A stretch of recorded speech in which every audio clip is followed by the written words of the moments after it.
hari ini kita akan mendengar, mengecam dan menyebut ayat majmuk. Okey, apa itu ayat majmuk? Ayat majmuk ialah ayat yang dibina dengan mencantumkan dua ayat tunggal atau lebih sehingga menjadikan ayat baru. Contohnya, Ali membeli jam. Ayat yang kedua, jam itu mahal. Itu adalah dua contoh ayat tunggal. Jadi macam mana kita nak gabungkan menjadi satu ayat majmuk?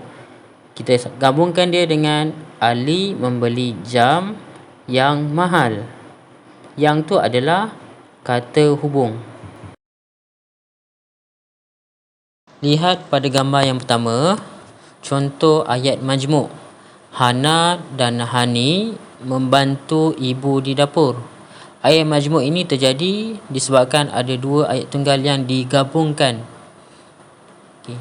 Ayat tunggal yang pertama adalah Hana membantu ibu di dapur.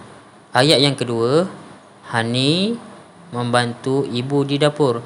Jadi digabungkan dengan perkataan dan. Dia akan jadi satu ayat majmuk. Jadi ayat majmuk yang lengkap adalah Hana dan Hani membantu ibu di dapur. Seterusnya, contoh ayat majmuk yang lain.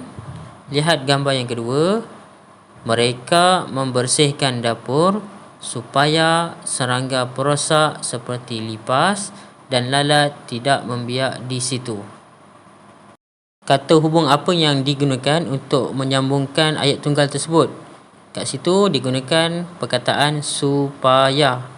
Jadi, satu ayat majmuk yang lengkap. Okey, murid-murid, lihat kepada gambar yang ketiga. Kat situ ada dua perkataan. Yang pertama, busuk. Yang kedua, buang.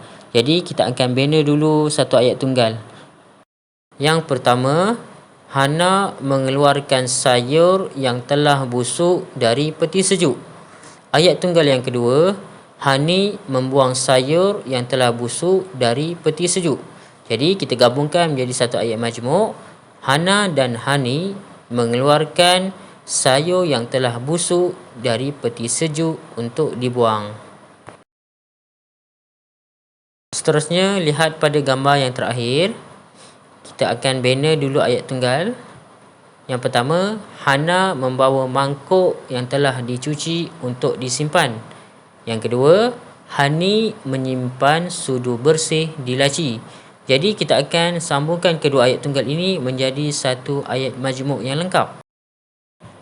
Ayat majmuk yang lengkap, Hana membawa mangkuk yang telah dicuci untuk disimpan, manakala Hani menyimpan sudu bersih di dalam laci. Jadi murid-murid, itu adalah contoh macam mana kita nak mengenal pasti ayat tunggal untuk menjadi ayat majmuk dengan menjambungkan penyambung ayat. Penyambung ayat adalah kata hubung.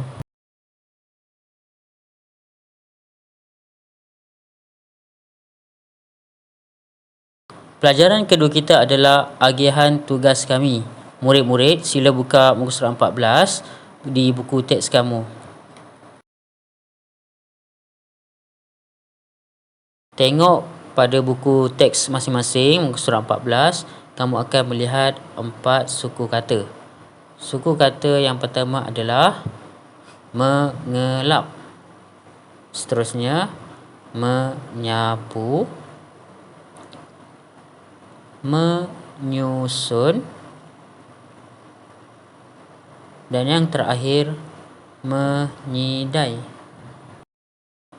Okey, seterusnya cikgu akan baca.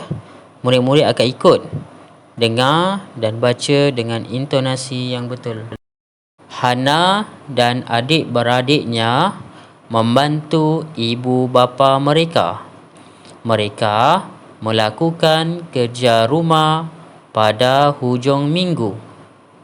Sementara ibu dan ayah ke pasar, mereka menetapkan jadual tugas masing-masing. Hana ditugaskan untuk menyidai pakaian. Hani akan menyapu lantai di dapur dan ruang tamu rumah. Amin mengelap semua tingkap rumah.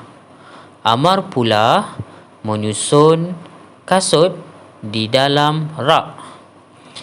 Mereka gembira kerana dapat meringankan tugas ibu dan ayah. Baik, murid-murid, boleh tengok ke buku teks masing-masing. Ada 4 kata kerja di situ. Yang pertama, Hana menyidai kain. Yang kedua, Hani menyapu lantai. Yang ketiga, Amir mengelap tingkap. Dan yang terakhir, Amar menyusun kasut. Jadi ada 4 contoh kata kerja di situ. Yang pertama, menyidai. Yang kedua, menyapu. Yang ketiga, mengelap. Dan yang terakhir, menyusun. Itu adalah contoh kata kerja. Diharapkan murid-murid dapat mengenal pasti dan dapat menyebut dengan intonasi yang betul dan tepat.